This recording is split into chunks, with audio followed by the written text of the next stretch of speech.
You didn't end up alone by mistake. And no, this isn't one of those soft spiritual explanations meant to make pain feel poetic.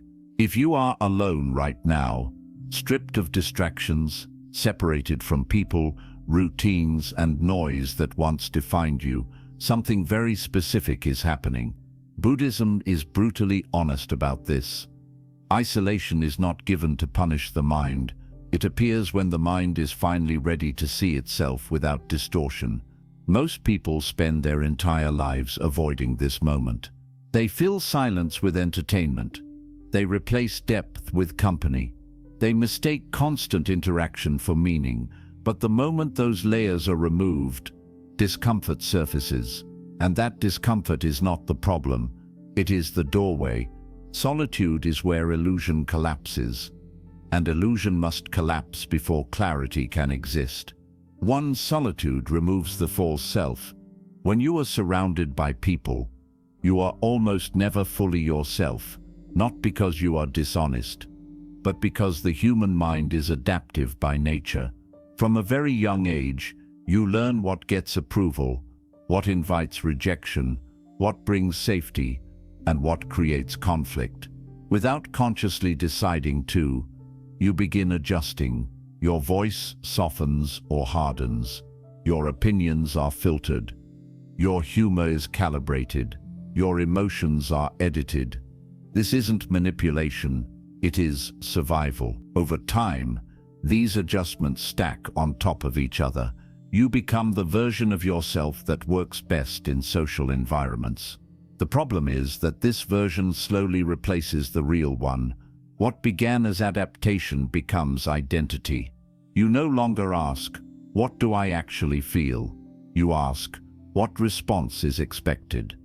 You no longer notice the shift because it happens gradually, reinforced every day by reactions, praise, avoidance, and subtle social rewards. This is what Buddhism points to when it speaks of the false self. Not a fake personality in a dramatic sense, but a constructed identity built from attachment to approval and fear of rejection. The false self is the self that exists in relation to others rather than in truth. It is shaped by comparison, validation, and the constant need to be acceptable. As long as people are around, this false self remains active. It has a job to do. It keeps you included. It keeps you safe. It keeps you from standing out too much or falling behind. The mind becomes very skilled at maintaining it, so skilled that you stop noticing it is there. Solitude interrupts this process. When you are alone, something strange happens. The social mirror disappears. There is no audience to read, no reactions to adjust to, no cues telling you who to be in this moment. The mind looks for feedback and finds nothing. At first, this feels unsettling. You may feel restless, bored, anxious, or exposed. This discomfort is not random. It is the false self panicking. The false self depends on external reference points. Without them, it does not know how to function. It starts demanding stimulation. It urges you to check your phone, replay conversations, imagine future interactions, or distract yourself with noise. Anything to recreate the feeling of being observed, validated, or defined. This is why solitude often feels heavier than being around people, even when those people exhaust you. In company, the false self stays busy. In solitude, it has nowhere to hide. When no one is watching, there is nothing to maintain. No image to protect, no reputation to manage, no emotional posture to hold. The masks fall away, not because you intentionally remove them, but because there is no reason to wear them anymore. What remains can feel unfamiliar. You may notice thoughts you usually suppress, emotions you normally explain away, desires that do not fit the identity you present to the world. This can be uncomfortable, even frightening, because the mind likes continuity. It wants to feel consistent, recognizable, and in control. Buddhism does not interpret this discomfort as failure. It sees it as purification. The real self does not announce itself loudly. It does not perform. It does not need to impress or defend. It is quieter, slower, and often more honest than the persona you present publicly. It does not always look strong or confident. Sometimes it looks confused. Sometimes it looks tender. Sometimes it looks tired. But it is real. The reason solitude feels destabilizing is not because you are losing yourself.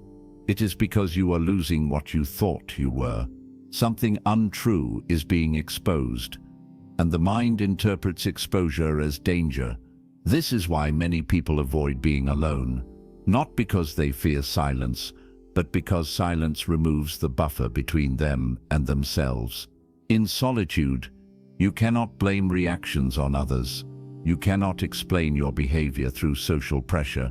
You cannot hide behind roles like friend, worker, partner, or achiever. You are simply present with what is. And what is at first can feel messy. But here is the crucial point most people miss. The false self is exhausting to maintain. It requires constant monitoring, constant adjustment, constant vigilance. The relief you feel when you finally stop performing is subtle but profound.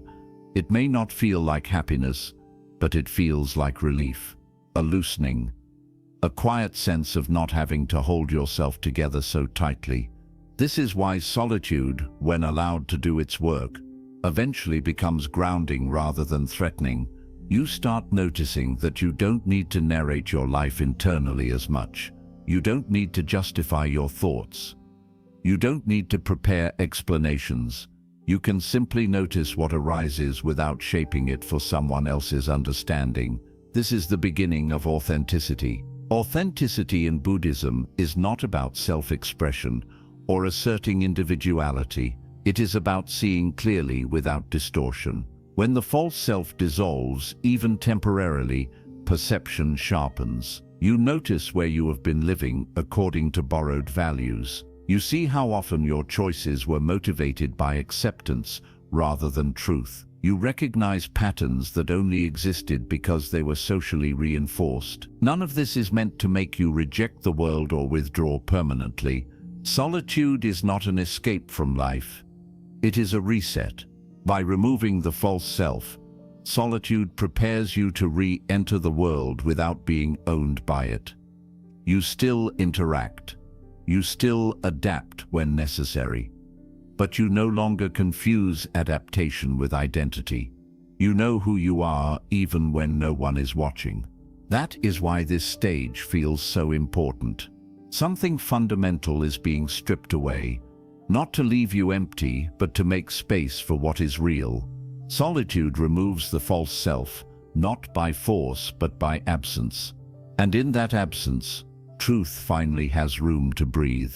True loneliness is not caused by being alone. Most people misunderstand loneliness so completely that they spend their entire lives trying to escape the wrong thing. They believe loneliness is a physical condition, something created by the absence of people, conversation, touch, or attention. So they chase company. They fill their schedules. They stay connected at all costs. And yet, the feeling never fully disappears. Buddhism cuts through this confusion without comforting lies. Loneliness is not caused by being alone. It is caused by inner fragmentation. You can sit in a crowded room and feel deeply lonely. You can be surrounded by friends, family, noise, and laughter, and still feel unseen, disconnected, hollow. This alone should be enough to expose the flaw in the common assumption. If loneliness were caused by physical isolation, then company would cure it. But it doesn't. Loneliness persists even in togetherness because it does not originate outside of you. From a Buddhist perspective, loneliness arises when the mind is at odds with itself, when there is a gap between what you are experiencing and what you believe should be happening, when the mind resists reality and demands something else, something more, something different. This resistance creates suffering. When you are alone, this resistance becomes obvious. There is no distraction to soften it. The mind starts saying things like, "I shouldn't be alone. Something is wrong with me. Others are moving forward while I'm stuck. If I mattered, someone would be here." These thoughts are not facts. They are interpretations fueled by craving and comparison. The craving is simple: the desire to be completed by something external. The mind believes that connection will fix the discomfort it feels, but what it really wants is reassurance, validation, and identity confirmation. It wants proof that it exists, that it matters, that it is not falling behind. People become the delivery system for these needs. When they are gone, the needs don't disappear. They become louder. This is why solitude can feel so sharp at first. Not because solitude is painful, but because it removes the anesthetic. You are left face to face with the mind's dependency on external sources of worth. Buddhism does not frame this dependency as a moral failure. It sees it as conditioning. You were taught, subtly and repeatedly, that connection equals value, that being wanted equals being worthy, that attention equals meaning. Over time, the mind absorbs this equation without questioning it. Solitude breaks the equation. When you are alone long enough, the mind runs out of excuses. It can no longer say, "I feel this way because of them." There is no one to blame, impress, or lean on. The discomfort has nowhere to go, and so it turns inward. This is where the real work begins. You start to notice that loneliness spikes when the mind is comparing itself to imagined versions of others, when it is replaying memories or fantasizing about different outcomes, when it is resisting the present moment in favor of a story where things are easier, fuller, more validating. Loneliness fades, even temporarily, when the mind settles into what is actually happening. This is why moments of deep focus, meditation, creativity, or even simple presence can feel peaceful despite physical isolation. The mind is no longer arguing with reality. It is no longer demanding completion from the outside. It is aligned. Alignment, not companionship, is the opposite of loneliness. This realization is uncomfortable because it removes an easy solution. If loneliness were caused by being alone, you could fix it by finding people. But if loneliness is caused by inner resistance and craving, the solution is internal, and internal solutions require responsibility. They require you to stop outsourcing your peace. Buddhism teaches that when the mind stops clinging, suffering decreases naturally, not because life becomes perfect, but because the mind is no longer demanding that reality fulfill impossible expectations. In solitude, you are given the opportunity to see this clearly. You notice how often your mind reaches outward reflexively, how quickly it labels being alone as wrong, how urgently it wants to escape itself. This awareness is not meant to shame you. It is meant to free you. Because once you see that loneliness is not caused by isolation, you stop treating people as medicine. You stop using relationships as emotional crutches. You stop entering connections from a place of hunger, and something important shifts. You become capable of being alone without collapsing. You begin to experience solitude not as lack, but as space. Space to breathe. Space to listen. Space to exist without performance or expectation. This does not make you cold or detached. It makes you stable. When you eventually reconnect with others from this place, the dynamic changes completely. You are no longer asking them to fill a void. You are sharing from fullness. You are choosing connection, not clinging to it. Buddhism does not promise that loneliness will disappear forever. Emotions still arise. Feelings still fluctuate. But it teaches that suffering is optional once you understand its source. If you are feeling lonely right now, the message is not that you need more people. The message is that your mind is asking for something it was never meant to receive from the outside. Solitude gives you the chance to see that clearly. And once you do, loneliness loses its authority over you. 3 silence forces. the mind to reveal its habits. Most people think they know their own minds. They don't. What they know instead is how their mind behaves when it is constantly stimulated. Noise, conversation, media, work, and endless input keep the surface active and distracting enough that deeper patterns never fully reveal themselves. The mind appears functional, even calm at times, but this calm is conditional. It depends on distraction continuing. Buddhism makes a sharp distinction here. A quiet mind is not the same as a distracted mind. One is stable, the other is merely occupied. Silence removes occupation. When external noise fades, the mind does not immediately become peaceful. It does the opposite. It speeds up, thoughts multiply, memories surface without invitation. Old conversations replay, regrets sharpen, anxieties predict futures that have not happened.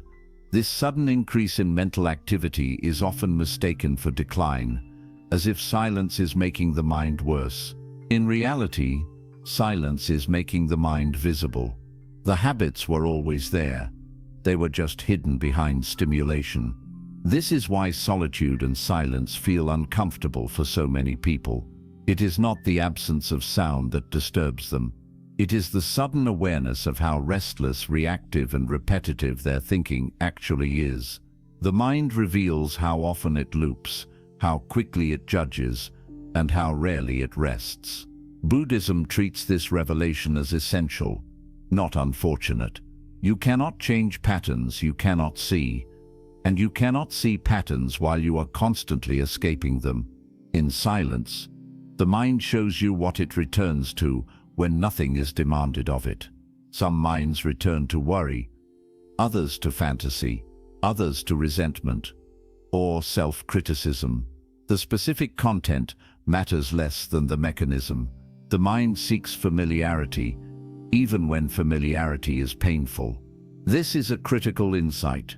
The mind does not always seek happiness. It seeks what it knows. Silence exposes this tendency clearly. You begin to see that much of your suffering is not caused by external events, but by automatic mental habits repeating unchecked. At this stage, many people try to control their thoughts. They fight them. They attempt to force calm or suppress discomfort. Buddhism warns against this. Control is just another form of resistance, and resistance strengthens the habit. The instruction is simpler and more demanding. Observe without interference. In silence, you learn to watch thoughts arise and pass without feeding them. You notice how a thought appears, triggers an emotion, pulls a memory, and then dissolves if left alone. You see how quickly the mind attaches to certain narratives and how quickly it abandons others. This observation weakens the habits naturally, not because you fought them, but because you stopped identifying with them. Silence also reveals how much of your mental life is reactive. A sound, a memory, a sensation sparks a chain reaction. Thought leads to emotion. Emotion leads to story. Story leads to self-judgment. All of this happens in seconds, usually without awareness. Solitude slows the process down just enough for you to see the sequence. Once seen, it loses power. Another habit silence exposes is the mind's addiction to movement. Many people believe boredom is the problem in solitude. Buddhism sees boredom differently. Boredom is the discomfort felt when the mind cannot escape itself. It is the friction between stillness and craving. The urge to check, scroll, think, or imagine is not harmless. It reveals how dependent the mind has become on constant stimulation to feel alive. Silence breaks this dependency slowly, not by force but by repetition. Each time you remain present instead of escaping, the mind learns something new. It learns that nothing catastrophic happens when it rests. It learns that it does not need to narrate every moment. It learns that stillness is survivable. This learning is subtle but transformative. Over time, the mind begins to settle on its own. not because it was ordered to, but because it no longer feels threatened by silence. The habits lose urgency. The loops lose intensity. Space opens between thought and reaction. This space is where freedom begins. Buddhism does not promise a mind without thoughts. That is unrealistic. It promises a mind no longer owned by its habits. Silence is the training ground for this shift. If you are alone and finding your mind loud, understand this clearly: nothing is wrong. You are not regressing. You are seeing, and seeing is the first step toward change. Silence does not create chaos, it reveals it. And once revealed, it can no longer run your life unnoticed. 4. Attachment becomes obvious in isolation. Attachment is easiest to deny when life is busy. When people are present, messages are flowing, routines are full, and emotions are constantly stimulated. Attachment hides behind activity. It disguises itself as love, loyalty, ambition, or concern. You tell yourself you care deeply, that you are invested, that this is just how life works. And as long as there is interaction, attachment rarely questions itself. Isolation removes that cover. When people disappear, when communication slows, when relationships shift or end, attachment suddenly has nowhere to hide. What you feel in those moments is not simply missing someone. It is the shock of realizing how much of your inner stability was anchored to something outside of you. Buddhism defines attachment very precisely. It is not caring. It is not connection. It is the belief that your peace, identity, or wholeness depends on something remaining the way you want it to be. The moment that thing changes or disappears, suffering begins. Solitude exposes this mechanism with brutal clarity. You notice how often your mind reaches back to the past, replaying conversations, imagining different outcomes, wondering what you should have said or done. This mental repetition is not nostalgia. It is attachment trying to regain control. The mind refuses to accept impermanence, so it loops. You also notice how strongly your emotions react to absence. Not just sadness, but anxiety, restlessness, even anger. These reactions are signals. They point to where you tied your sense of self to something unstable. This can feel deeply personal, but Buddhism asks you to look at it impersonally, not as a flaw, but as conditioning. From early on, you were taught to attach to people, to roles, to outcomes, to expectations. The mind learned that security comes from continuity, from things staying familiar. So when isolation interrupts continuity, the mind panics. It says, "This shouldn't be happening." It says, "I need this back." It says, "Without this, something is wrong with me." Solitude strips away the distractions that usually soften these thoughts. You are forced to feel the raw edge of attachment directly. At first this feels like loss, but look closer. What you are losing is not the person, the connection, or the situation itself. You are losing the illusion that it was permanent. You are losing the belief that it could stabilize you forever. This is why isolation hurts more than change. That happens gradually. Sudden absence reveals dependency instantly. It shows you what you were leaning on without realizing it. Buddhism does not say attachment is evil. It says attachment is costly. The cost is freedom.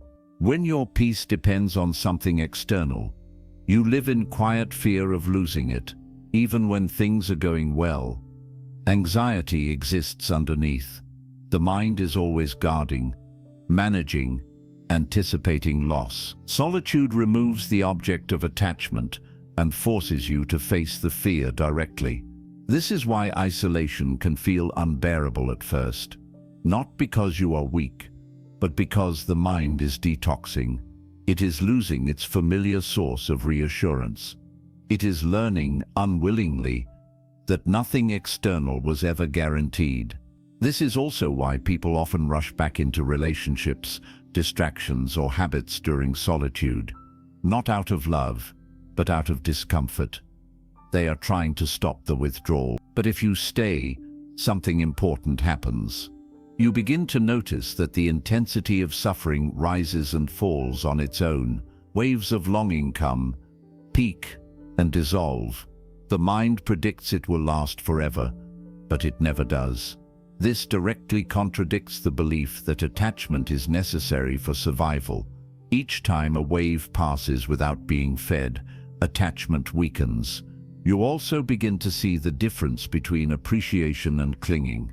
You can acknowledge that something mattered without needing it back. You can recognize value without demanding permanence. This distinction changes how you relate to everything. Solitude trains this understanding not intellectually but experientially. You stop asking, "How do I get this back?" You start asking, "Why did I need this to feel whole?" This question is uncomfortable, but it is liberating. Because once you see the root, you stop mistaking attachment for love. You stop confusing dependency with depth. You stop building your life on things that cannot stay. This does not make you detached in a cold sense. It makes you grounded. When attachment loosens, relationships become cleaner. You no longer grip. You no longer fear loss as intensely. You can care without collapsing when change happens. Buddhism calls this non-clinging. Not indifference, but balance. Solitude is where this balance is learned, not through theory, but through lived experience. You feel attachment rise. You watch it hurt. You see it fade when not obeyed, and slowly, without force, something shifts. You realize that peace does not come from holding tightly. It comes from standing steadily, even when things move. Isolation is not taking something from you to be cruel.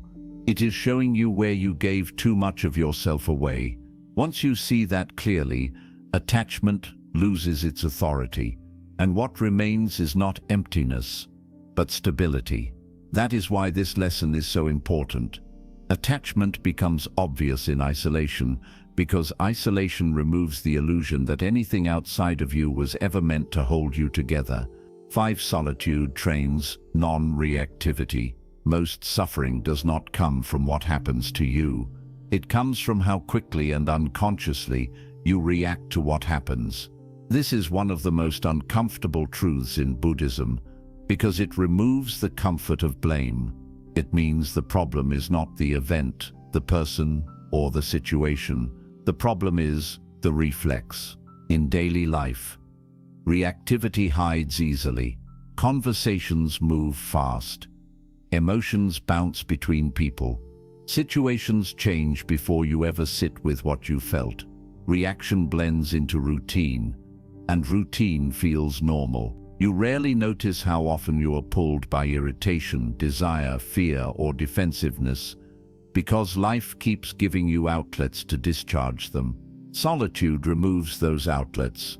When you are alone, there is no one to argue with, no one to reassure you, no one to distract you from your internal reactions. A thought arises and stays. An emotion appears and lingers. The usual escape routes are gone. This is why solitude feels intense. Not because the emotions are new, but because you are no longer exporting them. Buddhism calls this the beginning of training. Non-reactivity does not mean suppressing emotion or becoming numb. It means allowing sensations, thoughts, and feelings to arise without immediately acting on them, believing them, or turning them into identity.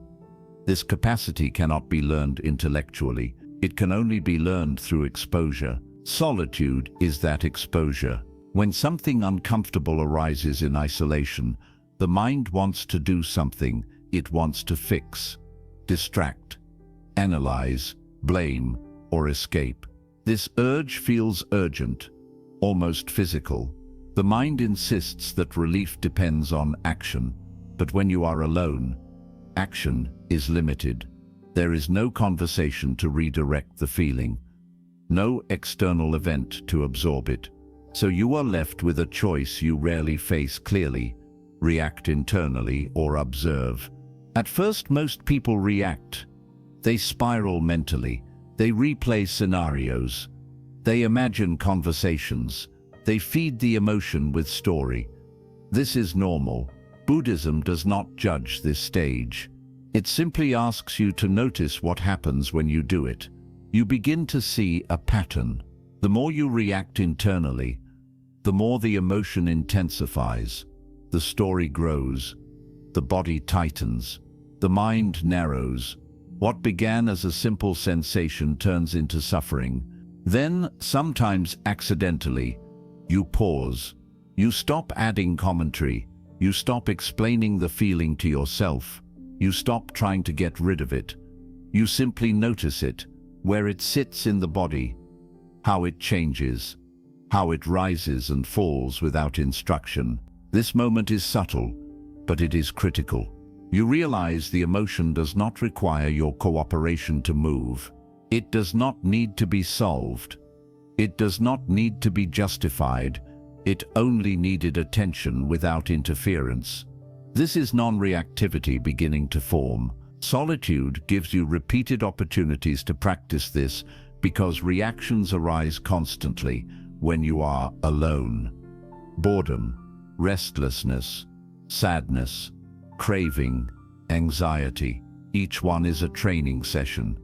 Each one asks the same question: will you react automatically or will you remain present?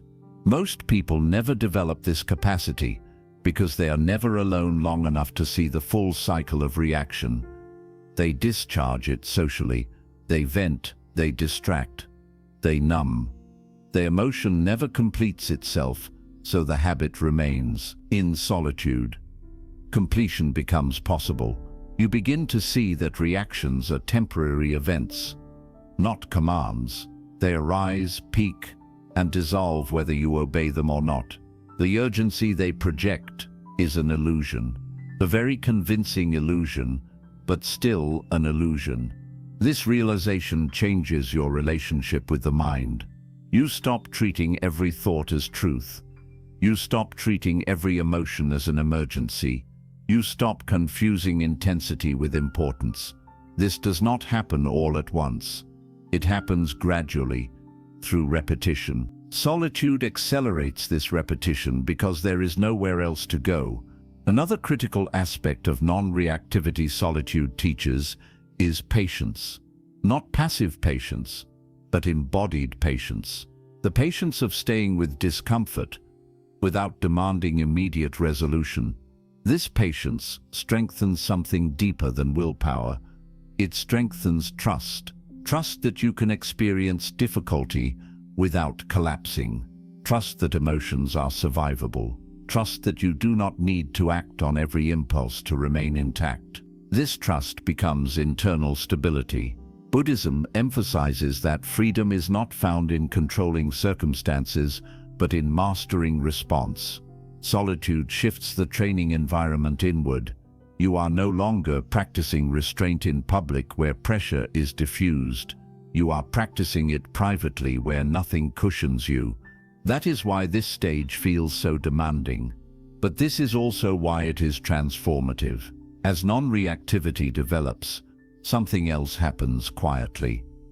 The mind slows, not because you forced it, but because it no longer has to constantly react. Energy once spent chasing, resisting, or rehearsing becomes available. You experience moments of calm that are not dependent on conditions, not happiness, not excitement, but steadiness, a sense that whatever arises can be met without panic. This steadiness is rare in people who avoid solitude. When you eventually return to interaction, this training shows its value immediately. Situations that once triggered you no longer hook you as deeply.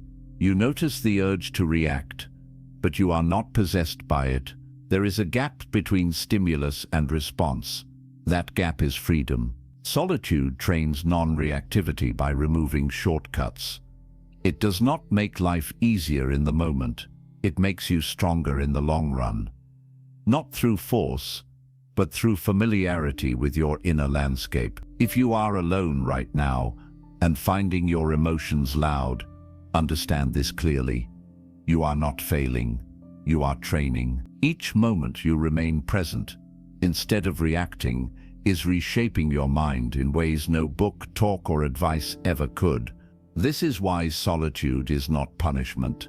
It is preparation for a life where you are no longer controlled by every thought that passes through you. 6. Clarity emerges after resistance ends. Most people believe clarity is something you reach by thinking harder, analyzing deeper, or searching longer. When they feel confused, they assume they need more information, more advice, more perspective. Buddhism challenges this assumption completely. It teaches that confusion does not come from lack of thought. It comes from resistance. Resistance to what is happening. Resistance to how things feel. Resistance to the present moment, not matching the mind's expectations. As long as resistance is active, clarity cannot appear. Solitude exposes this with precision. When you are alone, there is nothing to distract you from the gap between reality and your expectations. You cannot drown it out with conversation or activity. The mind keeps insisting that things should be different. It replays alternatives. It argues with outcomes. It imagines how life would feel if certain things had not changed or gone wrong. This internal argument is resistance, and resistance is exhausting. You may notice that the confusion you feel is not constant. It spikes when you are mentally fighting the situation, when you are wishing something away, when you are demanding certainty, closure, or reassurance that the moment cannot provide. Buddhism does not label this as weakness. It calls it misunderstanding. The mind believes resistance will protect it from pain. In reality, resistance extends pain indefinitely. It keeps the nervous system activated. It keeps the mind looping. It prevents perception from settling. Solitude removes external pressure, but increases internal confrontation. The mind has no choice but to face what it is resisting. This is why solitude feels heavy before it feels clear. At first, resistance intensifies. You may feel frustration, sadness, or agitation without knowing why. The mind keeps searching for solutions, but every solution feels incomplete. Nothing satisfies because the real issue is not being addressed. The real issue is refusal. Refusal to accept impermanence. Refusal to accept loss. Refusal to accept uncertainty. Refusal to accept that some questions do not have immediate answers. Clarity does not arrive while these refusals are active. In Buddhism, acceptance is not approval. It is accuracy. It is seeing what is happening without distortion. Solitude creates the conditions where this becomes unavoidable. Eventually, often out of exhaustion rather than wisdom, the mind stops fighting, not because it has found the perfect explanation, but because it runs out of energy. The arguments lose momentum. The what-if scenarios repeat themselves until they no longer feel convincing. This moment is quiet, and it is easily missed. But this is where clarity begins. When resistance drops, even slightly, the mind settles, not into excitement, but into stillness. Thoughts slow. Perception sharpens. You begin to see your situation without emotional fog. You notice patterns you were too defensive to see before. You recognize truths you were avoiding. You understand why certain things could not continue as they were. This clarity does not feel dramatic.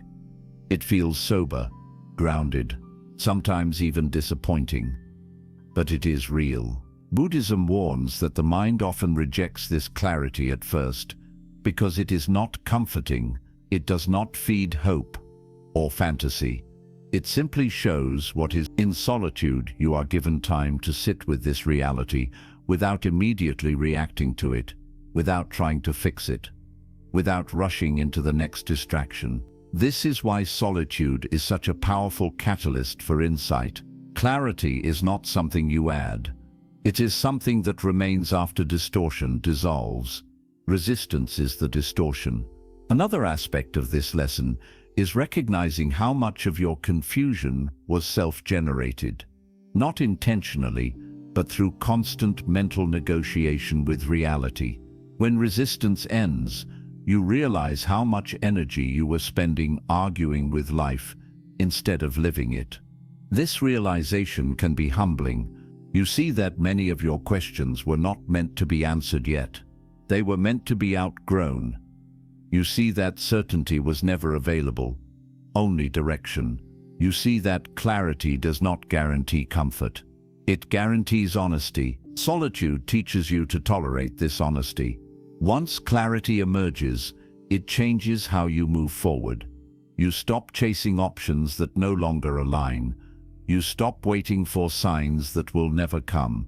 You stop asking questions that keep you stuck. You begin acting from understanding rather than emotion. This does not make life simple. It makes it clean. Buddhism does not promise a life without difficulty. It promises a mind that sees difficulty clearly, without adding unnecessary suffering. To solitude is where this promise is tested. If you are alone and feeling stuck or confused, understand this. Confusion is not a sign that you are lost. It is a sign that resistance is still active. Stay. Let the mind argue until it tires itself out. Let the emotions rise and fall without forcing resolution. Let reality stand as it is without negotiation. Clarity will not arrive as an answer shouted from the sky. It will arrive quietly, as the absence of noise. And when it does, you will know the difference. Because nothing will feel urgent anymore, only true.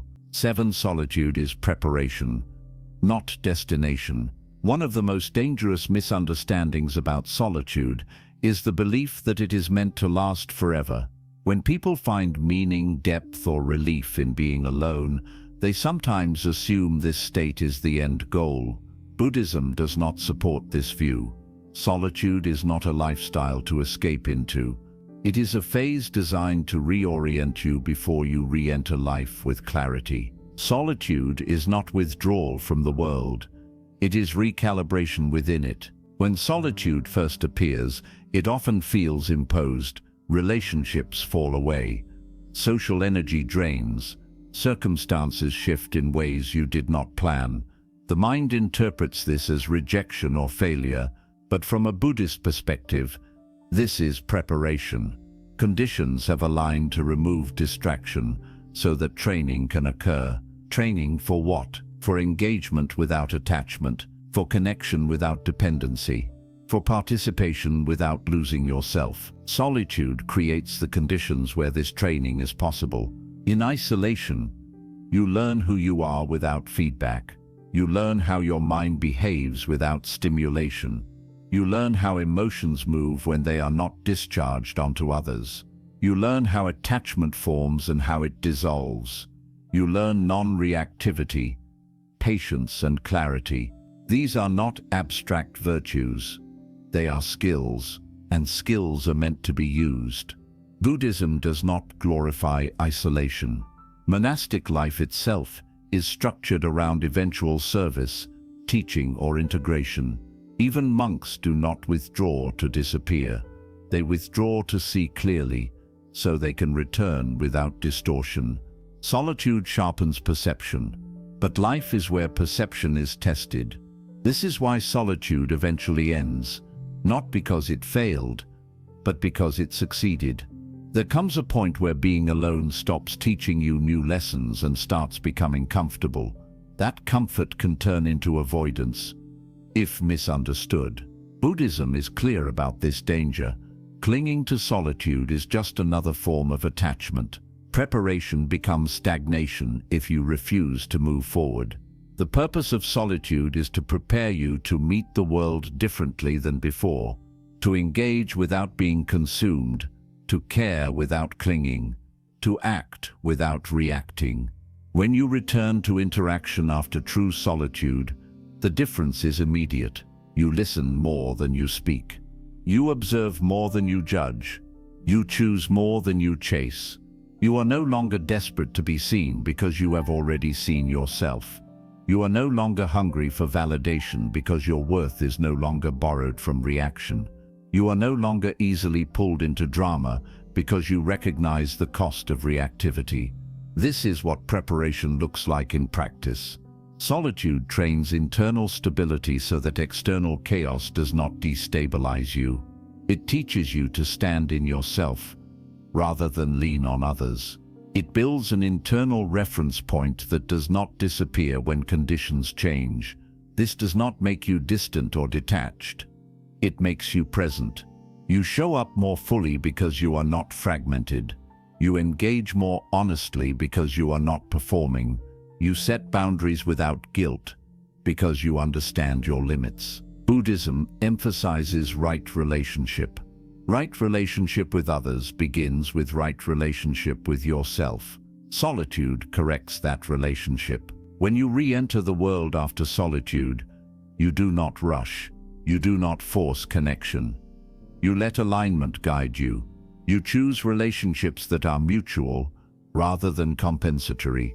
You choose work that is meaningful rather than ego-driven. You choose action that reflects clarity rather than fear. This is why solitude often precedes major shifts in life.